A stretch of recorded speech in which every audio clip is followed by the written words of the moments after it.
एक बार की बात है। नदी किनारे एक छोटा सा गांव था।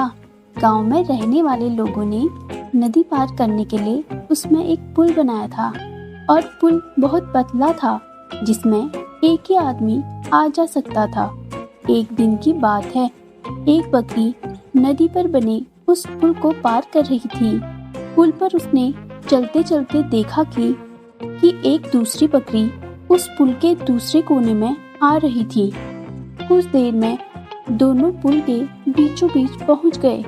पुल को एक बार में केवल एक ही बकरी पार कर सकती थी, इसलिए दोनों बकरियां कुछ देर तक इंतजार कर रही, लेकिन ऐसा नहीं हुआ। दोनों में से कोई भी अपनी जगह से नहीं हटी, बल्कि अकड़कर खड़ी रही। तब एक बकरी बोली, तुम मुझे रास्ते से जाने दो, क्योंकि मैं तुमसे बड़ी हूँ।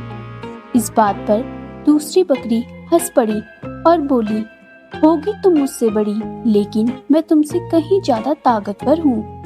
मैं तुमसे जल्दी ये पुल पार कर लूंगी। कुछ देर तक दोनों की इस बात पर बहुत बहस हुई। दोनों अपनी सींगों से एक दूसरे पर वार करने लगी। धीरे धीरे उनकी लड़ाई बहुत ज्यादा बढ़ गई और लड़ाई करते करते वो दोनों पुल से नदी में गिर गई। नदी की तेज धारा से दोनों नदी में मर गई। बच्चों, ऐसी कहानी जानने के लिए चैनल को सब्सक्राइब करना ना भूलें।